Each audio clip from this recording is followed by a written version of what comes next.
A Christmas Carol by Charles Dickens. Stave 5. The end of it. Yes, and the bedpost was his own. The bed was his own, and the room was his own. Best and happiest of all, the time before him was his own, to make amends in. He was so fluttered and so glowing with his good intentions, that his broken voice would scarcely answer to his call. He had been sobbing violently in his conflict with the spirit, and his face was wet with tears. "They are not torn down," cried Scrooge, folding one of his bed curtains in his arms, "they are not torn down, rings and all. They are here, I am here, the shadows of the things that would have been, may be dispelled. They will be. I know they will." He had frisked into the sitting room, and was now standing there, perfectly winded. "There's the saucepan that the gruel was in," cried Scrooge, starting off again, and going round the fireplace. "There's the door by which the ghost of Jacob Marley entered. There's the corner where the ghost of Christmas Present sat. There's the window where I saw the wandering spirits. It's all right, it's all true, it all happened." Ha, ha, ha, really, for a man who had been out of practice for so many years, it was a splendid laugh, a most illustrious laugh. The father of a long, long line of brilliant laughs. "I don't know what day of the month it is," said Scrooge.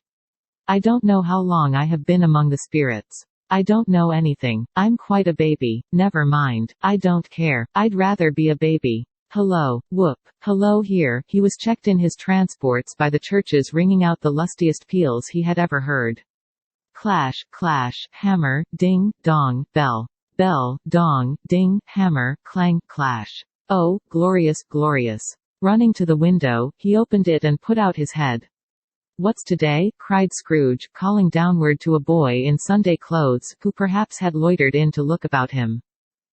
Returned the boy, with all his might of wonder. "What's today, my fine fellow?" said Scrooge. "Today," replied the boy. "Why, Christmas Day, it's Christmas Day," said Scrooge to himself.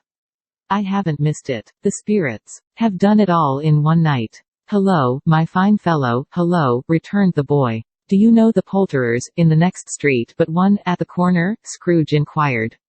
"I should hope I did," replied the lad. "An intelligent boy," said Scrooge. "A remarkable boy. Do you know whether they've sold the prize turkey that was hanging up there?" "It's hanging there now," replied the boy. "Is it?" said Scrooge. "Go and buy it, Walker," exclaimed the boy. "No, no," said Scrooge, "I am in earnest. Go and buy it, and tell 'em to bring it here, that I may give them the directions where to take it. Come back with the man, and I'll give you a shilling." The boy was off like a shot. "I'll send it to Bob Cratchit's," whispered Scrooge, rubbing his hands, and splitting with a laugh. "He shan't know who sends it. It's twice the size of Tiny Tim." The hand in which he wrote the address was not a steady one, but write it he did, somehow, and went downstairs to open the street door, ready for the coming of the poulterer's man. The chuckle with which he paid for the turkey, and the chuckle with which he recompensed the boy, were only to be exceeded by the chuckle with which he sat down breathless in his chair again, and chuckled till he cried. He dressed himself, all in his best, and got out into the streets. The people were by this time pouring forth, as he had seen them with the ghost of Christmas Present, and walking with his hands behind him. Scrooge regarded every one with a delighted smile. He looked so irresistibly pleasant, in a word, that 3 or 4 good-humored fellows said, "Good morning, sir.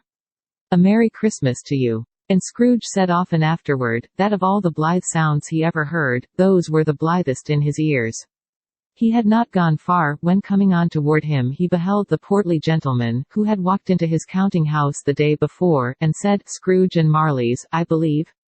It sent a pang across his heart to think how this old gentleman would look upon him when they met, but he knew what path lay straight before him, and he took it. "My dear sir," said Scrooge, quickening his pace, and taking the old gentleman by both his hands, "how do you do? I hope you succeeded yesterday. It was very kind of you. A Merry Christmas to you, sir." "Mr. Scrooge?" "Yes," said Scrooge. "That is my name, and I fear it may not be pleasant to you. Allow me to ask your pardon. And will you have the goodness," here Scrooge whispered in his ear. "Lord bless me," cried the gentleman, as if his breath were taken away. "My dear Mr. Scrooge, are you serious?" "If you please," said Scrooge.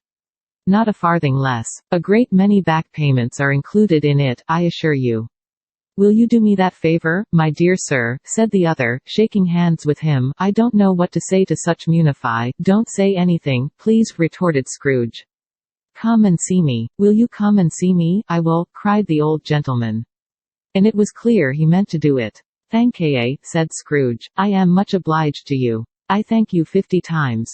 Bless you. He went to church, and walked about the streets and watched the people hurrying to and fro, and patted the children on the head, and looked down into the kitchens of houses, and up to the windows, and found everything could yield him pleasure. He had never dreamed that any walk, that anything, could give him so much happiness. In the afternoon, he turned his steps toward his nephew's house.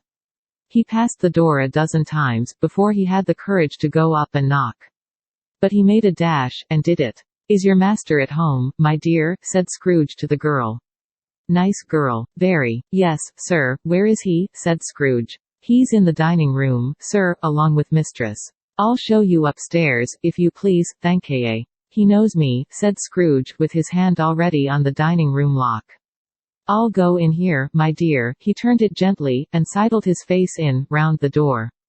They were looking at the table, which was spread out in great array, for these young housekeepers are always nervous on such points, and like to see that everything is right. Fred, said Scrooge. Why, bless my soul, cried Fred, who's that? It's I, your Uncle Scrooge. I have come to dinner. Will you let me in, Fred? Let him in. It is a mercy he didn't shake his arm off. He was at home in 5 minutes. Nothing could be heartier, but he was early at the office next morning. Oh, he was early there. If he could only be there first, and catch Bob Cratchit coming late. That was the thing he had set his heart upon. And he did it, yes, he did. The clock struck 9. No Bob. A quarter past. No Bob. He was full 18 minutes and a half behind his time. Scrooge sat with his door wide open, that he might see him come into the tank. His hat was off before he opened the door, his comforter too. He was on his stool in a jiffy, driving away with his pen, as if he were trying to overtake 9 o'clock. Hello, growled Scrooge, in his accustomed voice as near as he could feign it. What do you mean by coming here at this time of day? I am very sorry, sir, said Bob. I am behind my time, you are, repeated Scrooge. Yes, I think you are. Step this way, sir, if you please. It's only once a year, sir, pleaded Bob, appearing from the tank. It shall not be repeated. I was making rather merry yesterday, sir. Now, I'll tell you what, my friend, said Scrooge. I am not going to stand this sort of thing any longer. And therefore I am about to raise your salary. A Merry Christmas, Bob, said Scrooge, with an earnestness that could not be mistaken, as he clapped him on the back. A merrier Christmas, Bob, my good fellow, than I have given you for many a year. I'll raise your salary, and endeavor to assist your struggling family, and we will discuss your affairs this very afternoon. Make up the fires, and buy another coal scuttle before you dot another I. Bob Cratchit. Scrooge was better than his word.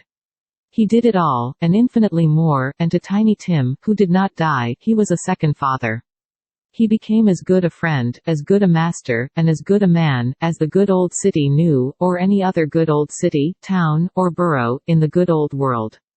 Some people laughed to see the alteration in him, but he let them laugh, and little heeded them, for he was wise enough to know that nothing ever happened on this globe, for good, at which some people did not have their fill of laughter in the outset, and knowing that such as these would be blind anyway, he thought it quite as well that they should wrinkle up their eyes in grins, as have the malady in less attractive forms. His own heart laughed, and that was quite enough for him. He had no further intercourse with spirits, but lived upon the total abstinence principle, ever afterward, and it was always said of him, that he knew how to keep Christmas well, if any man alive possessed the knowledge. May that be truly said of us, and all of us. And so, as Tiny Tim observed, God bless us, every one.